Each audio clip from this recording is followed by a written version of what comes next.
No se suponía que yo estuviera en ese edificio aquella noche. Las luces apagadas de Moretti Global decían que el día había terminado, pero dentro de mí nada terminaba nunca.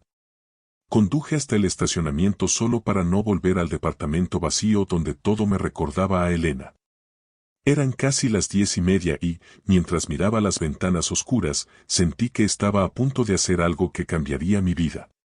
Te pido que te quedes conmigo hasta el final, porque nada de lo que pasó después habría ocurrido si yo hubiera decidido simplemente irme a dormir. Lo que vi en la oficina de mi directora general, Lucía Moretti, aquella noche, fue algo que ningún empleado debería ver de su jefa. Y lo que me atreví a hacer después, cruzó todas las líneas posibles entre jefe y subordinado. Si te gustan historias profundas, emotivas, sobre duelo, segundas oportunidades y amores que nacen de la pérdida, dale like a este video ahora mismo. Suscríbete al canal, activa la campana de notificaciones y quédate conmigo, porque lo que comparto aquí no es solo una historia de amor. Es la historia de dos personas que estaban muertas por dentro, hasta que se atrevieron a bailar. Esa noche entré al edificio con la excusa perfecta, necesitaba unos archivos que había olvidado en mi escritorio. La verdad era otra, no quería volver a casa y enfrentar el eco de un departamento donde ya nadie decía mi nombre. El guardia de seguridad, Oscar, me miró sorprendido y me lanzó la típica broma sobre trabajar demasiado. Yo sonreí por cortesía, pero por dentro solo sentía ese vacío pesado que me acompañaba desde hacía 3 años. 3 años desde que Elena murió de cáncer, 18 meses desde el diagnóstico hasta el adiós definitivo.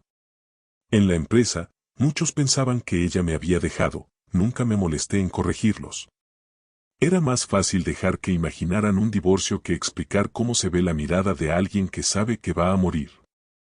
Subí al piso 15, al área de finanzas, donde llevaba 8 años haciendo números y produciendo informes impecables.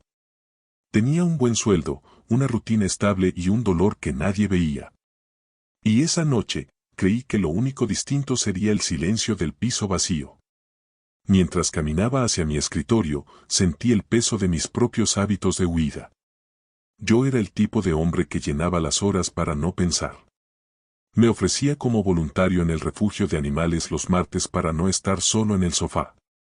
Iba al gimnasio a medianoche, cuando casi no había nadie, para no escuchar mis propios pensamientos.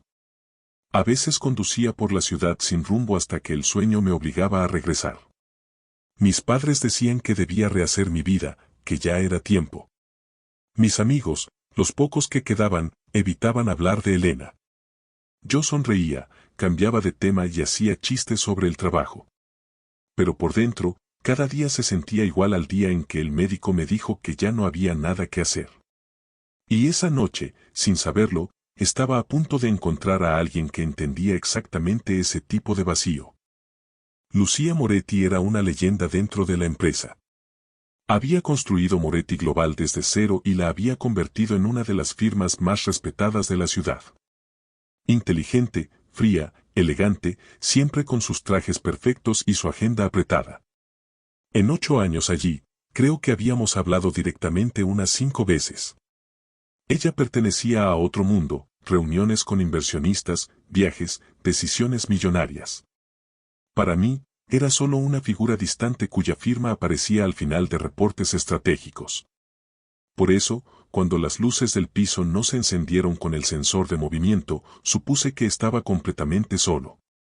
Encendí la linterna del móvil y avancé entre escritorios silenciosos y pantallas apagadas. Entonces lo escuché, un murmullo suave, como una melodía lejana, flotando desde el pasillo de la dirección. Al principio pensé que algún computador había quedado encendido, pero pronto entendí que alguien estaba tarareando. Seguí el sonido, aunque todo en mí decía que debería regresar por el mismo camino. Pasé las salas de reuniones y el área de descanso, donde normalmente el ruido del día nunca paraba. Al llegar al ala ejecutiva sentí que invadía territorio prohibido. Las puertas de los directores estaban cerradas, en silencio, excepto una. La puerta del despacho de Lucía estaba entreabierta y una franja de luz se derramaba sobre el pasillo. Me detuve, dudando entre retroceder o mirar. La curiosidad ganó. Siempre gana cuando el corazón está cansado de ver solo oscuridad. Me acerqué despacio, intentando no hacer ruido con mis pasos. Y lo que vi al asomarme cambió por completo la imagen de aquella mujer intocable. Lucía estaba descalza, en medio de su oficina, bailando sola y llorando en silencio. La escena era tan inesperada que me quedé congelado. Su cabello castaño estaba suelto, cayendo desordenado sobre los hombros. Había dejado el saco de ejecutiva sobre el sofá y llevaba solo un vestido rojo sencillo, muy distinto de sus trajes de poder. Giraba lentamente, como si escuchara una música que yo no podía oír, con los ojos cerrados y las mejillas húmedas. Me di cuenta de que la luz de mi teléfono probablemente la estaba delatando de que no estaba sola. Aún así, parecía estar tan lejos, perdida en sus recuerdos, que no reaccionó al principio. Nunca había visto a nadie tan sola, ni siquiera cuando me miraba al espejo. Entonces, de repente, abrió los ojos y me vio allí, en el marco de la puerta. El pánico se apoderó de su rostro, como si la hubiera sorprendido cometiendo un crimen. Se inclinó para coger sus tacones, como si ponerse los zapatos pudiera reconstruir la armadura que se acababa de romper. Lo siento, dijo con la voz temblorosa, pensé que todos se habían ido. Yo debería haberme disculpado de inmediato, inventar una excusa y desaparecer. Decir algo como solo vine a buscar unos papeles y retroceder hasta mi escritorio. Pero no pude, porque lo que había visto en su rostro me resultaba demasiado familiar. Era la misma mezcla de dolor y cansancio que yo cargaba cada día detrás de mis informes impecables. Era la expresión de alguien que seguía respirando, pero hacía tiempo que había dejado de vivir. Vine por unos documentos, alcancé a decir, no quería interrumpir. Ella intentó recomponer su postura, secar las lágrimas con rapidez, recuperar el tono distante. Yo sabía que ese era el momento en que debíamos fingir que nada había pasado. Pero por primera vez en mucho tiempo, decidí no dejar que una persona se encerrara de nuevo detrás de su máscara. Mi esposa murió hace 3 años, dije, antes de que mi mente pudiera detener a mi boca. Las palabras salieron crudas, desnudas, sin adornos profesionales. Lucía se quedó inmóvil, con uno de los zapatos aún en la mano, mirándome como si hubiera cambiado de idioma. Le conté que había sido cáncer, 18 meses de esperanza, tratamientos, recaídas y hospital. Le confesé que en la empresa muchos creían que Elena me había dejado, y que yo nunca los corregí. Era más sencillo dejar que imaginaran un abandono que enfrentar sus ojos llenos de lástima. Mientras hablaba, di un paso dentro de la oficina sin haber sido invitado. Le conté sobre las noches en el refugio de animales, las madrugadas en el gimnasio, las horas manejando sin rumbo. Le dije que todo era solo una forma de evitar regresar a casa, donde cada objeto era un recordatorio de lo que había perdido. Cuando terminé, el silencio quedó suspendido entre nosotros como una cuerda tensa. ¿Por qué me estás contando esto?, preguntó ella al fin, con la voz baja. La comprendía, yo era un empleado más, alguien de finanzas que casi nunca figuraba en su radar. Porque te vi bailar como yo me siento, respondí, sin rodeos. Y pensé que quizá entenderías algo que nadie más entiende. Sus ojos se llenaron otra vez de lágrimas, pero esta vez no intentó esconderlas. Inspiró hondo, como si tuviera que decidir si daba un paso al vacío o cerraba la puerta. Entonces, con un hilo de voz, soltó su propia verdad. Me dijo que su marido, Marcos, y su hija Sofía habían muerto hacía 5 años en un accidente de coche. Ella debía ir con ellos a visitar a la familia, pero se quedó para terminar trabajo pendiente. Desde entonces, cada año, en esa misma fecha, venía a la oficina de noche a bailar sola. Era la única forma de recordar sin ser devorada por la casa llena de recuerdos. Cuando terminó de hablar, ambos nos quedamos de pie en medio de la oficina. Ella aún descalza, con el vestido rojo, sosteniendo los zapatos como si fueran un escudo inútil. Yo con el maletín en la mano, sintiendo que de pronto el lugar donde trabajaba se había convertido en confesionario. El reloj marcaba casi las 11 de la noche y, sin embargo, todo parecía detenido. Fue entonces cuando dije algo que ni yo mismo esperaba escuchar de mi propia voz. «Baila conmigo», susurré. Lucía me miró como si me hubiera vuelto loco. «¿Qué?» «Baila conmigo», repetí. no tienes por qué bailar sola. Sabía que estaba cruzando todas las líneas imaginables entre jefe y empleado, pero por primera vez en años sentí algo distinto a la pura apatía. No creo que sea apropiado, contestó, aunque su voz no sonaba firme. Trabajas para mí, Daniel. Esto ya está cruzando demasiados límites. Tenía razón en todo.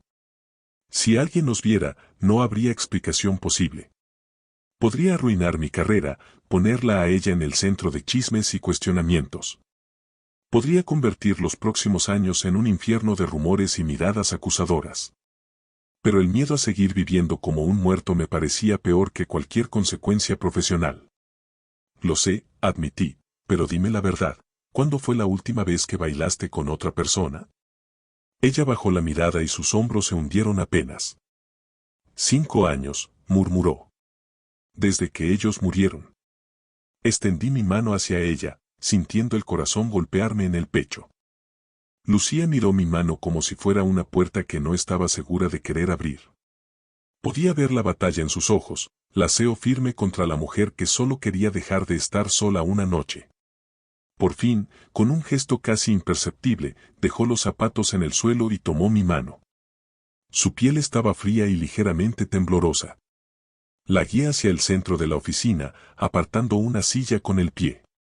No había música, no había luz suave, no había nada romántico en la escena. Solo 2 personas rotas intentando no derrumbarse del todo. Puse mi otra mano en su cintura, manteniendo una distancia respetuosa. Ella apoyó la suya en mi hombro, apenas tocándome, como si estuviera lista para soltarme en cualquier momento. Comenzamos a movernos despacio, dando pasos torpes en círculos pequeños sobre la alfombra. Era el baile más incómodo en el que había estado en mi vida. Y, al mismo tiempo, el más significativo. No seguíamos ningún ritmo claro, solo nos movíamos para no quedarnos quietos. Después de unos instantes, Lucía dejó escapar una pequeña risa nerviosa. No tengo idea de lo que estoy haciendo, admitió. Marco siempre llevaba el paso, yo solo lo seguía. Sonreí con tristeza. Elena era igual, dije. Siempre se quejaba de que yo pisaba sus pies.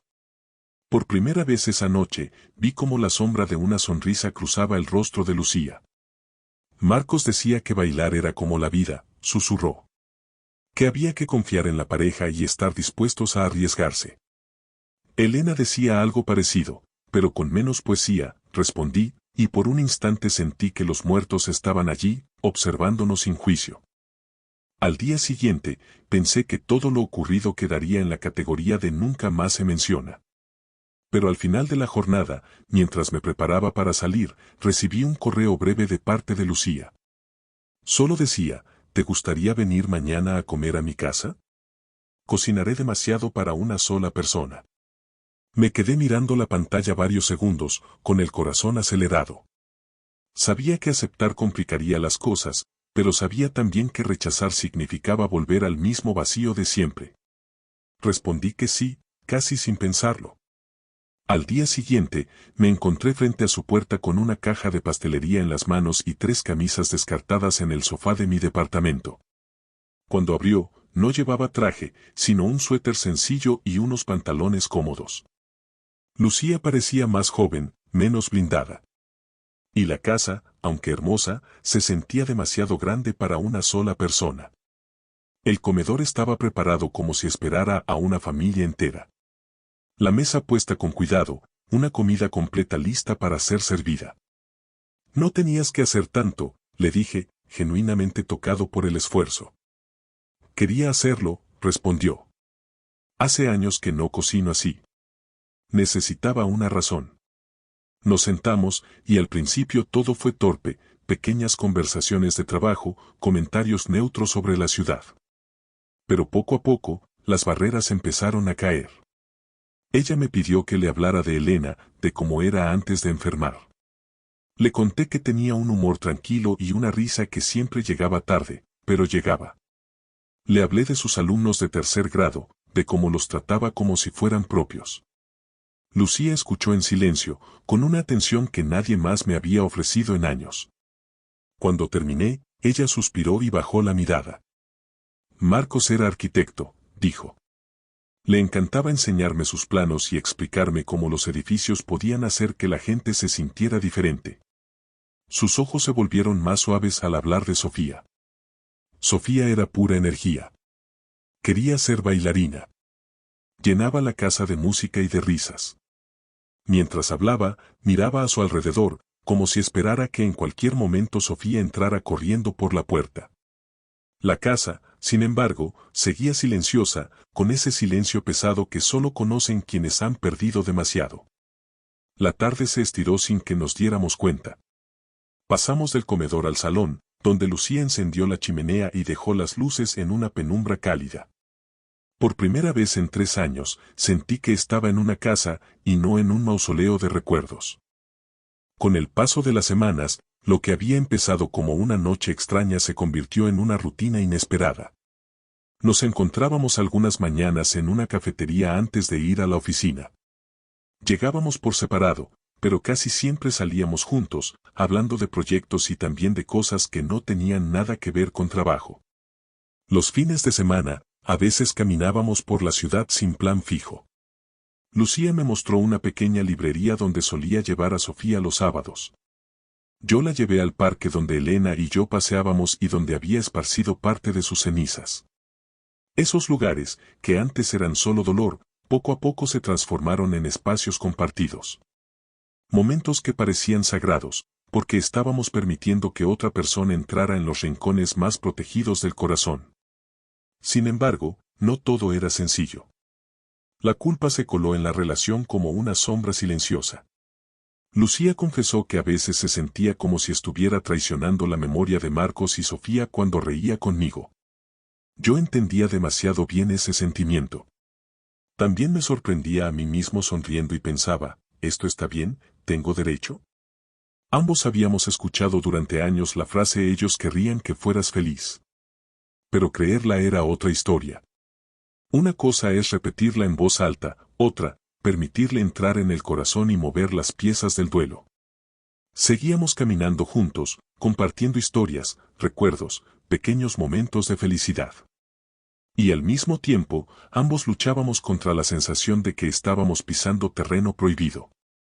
Como si la vida nos estuviera ofreciendo una segunda oportunidad, y nosotros no supiéramos si aceptarla o pedir disculpas. Con el tiempo, era imposible negar lo que estaba pasando entre nosotros.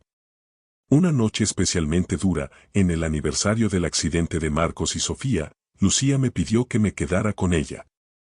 No quería estar sola, no ese día, no otra vez. La abracé en el sofá de su casa mientras lloraba, dejando caer una parte de la fuerza que siempre mostraba al mundo. No era el aseo intocable, era solo una mujer devastada que ya no tenía energía para fingir. Cuando el llanto se dio un poco, me miró con un miedo tan grande que sentí un nudo en la garganta. Tengo miedo, susurró. Miedo de esto, de lo que significa. Yo también estaba asustado, pero más aún de volver a cerrar el corazón para siempre.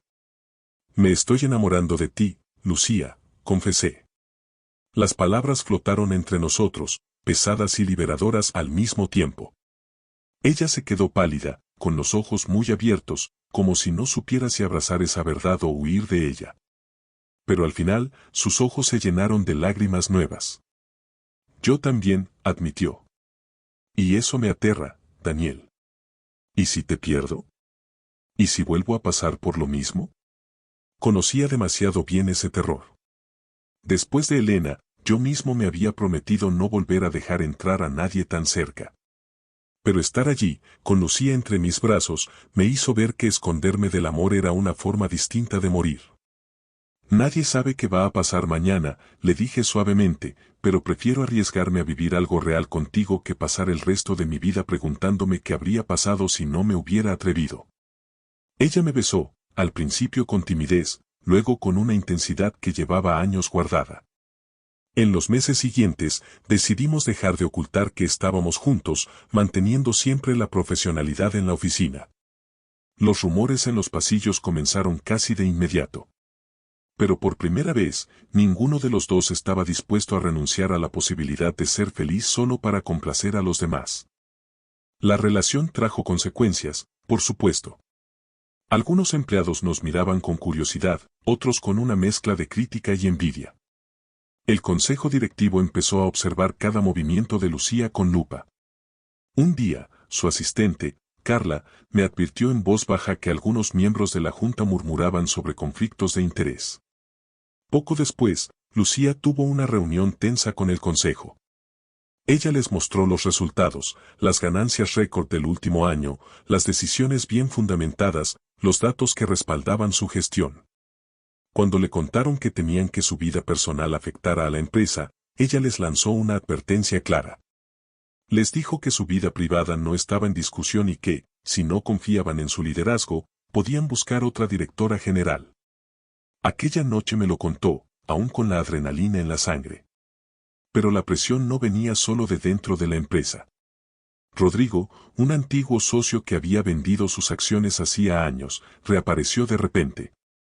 Quiso verla como amigo, preocupado por su supuesto descontrol emocional. Cuando se reunieron, él le dijo que estaba deshonrando la memoria de Marcos al involucrarse conmigo. Que 5 años eran poco para reemplazar a una familia entera. Esas palabras, venenosas disfrazadas de preocupación, se clavaron en ella como agujas. En las semanas siguientes, noté cómo Lucía se iba retirando poco a poco. Cancelaba cenas, empezaba a quedarse más en la oficina, evitaba ciertas conversaciones. Una noche, ya harto de aquella distancia, fui a buscarla a su despacho, igual que aquella primera vez. Pero esta vez no la encontré bailando, sino sentada ante una foto de Marcos y Sofía, destrozada por la culpa. Entré y cerré la puerta despacio. «Háblame», le pedí. «No quiero que vuelvas a pasar por esto sola». Lucía levantó la vista con los ojos rojos. «No sé si puedo seguir con esto», dijo.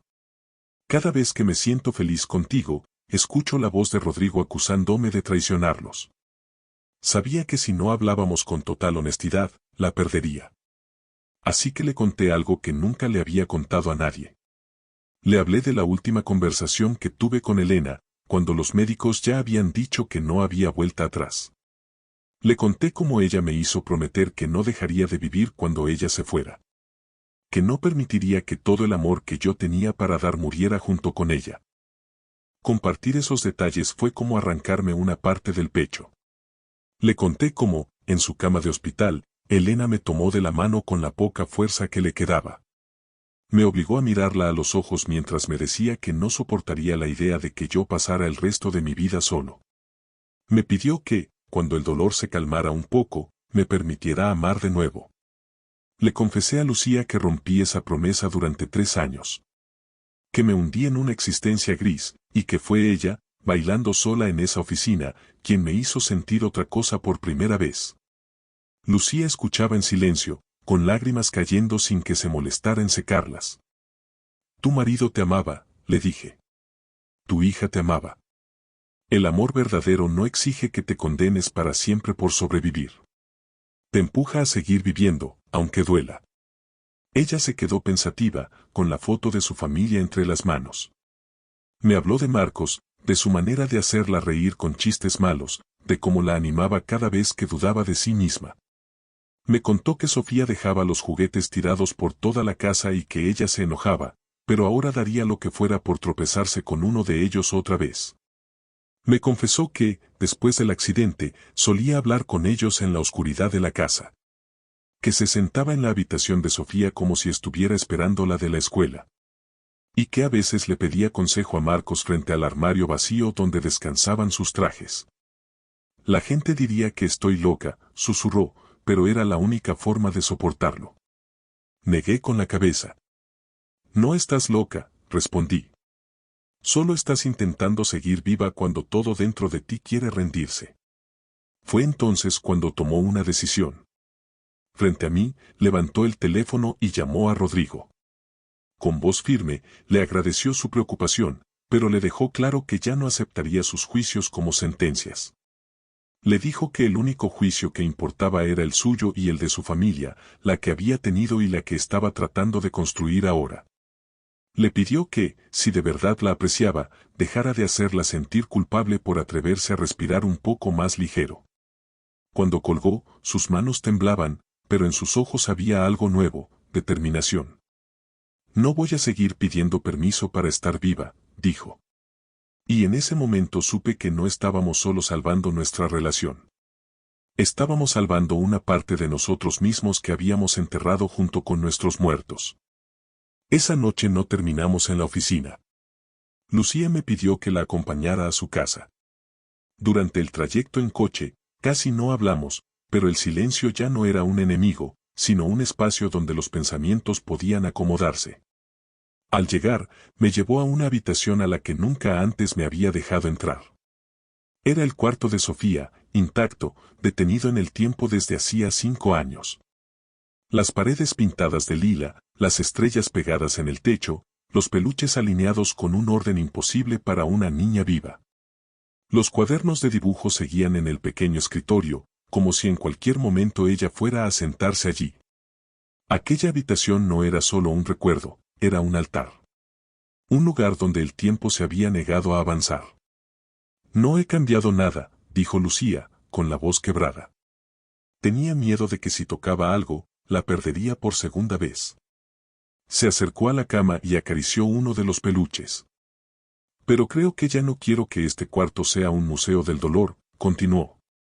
Quiero que sea otra cosa, sin dejar de ser de ella. Me miró con los ojos llenos de lágrimas, pero también de decisión. Quiero transformarlo, poco a poco. Quitar algunos juguetes, guardar algunas cosas, dejar otras. No para olvidarla, sino para que este espacio deje de estar congelado en el día del accidente. Guardamos silencio un momento, rodeados de las huellas de una infancia interrumpida. Entonces ella se giró hacia mí. ¿Me ayudarás?, preguntó. Su pregunta no era solo sobre mover muebles o cajas.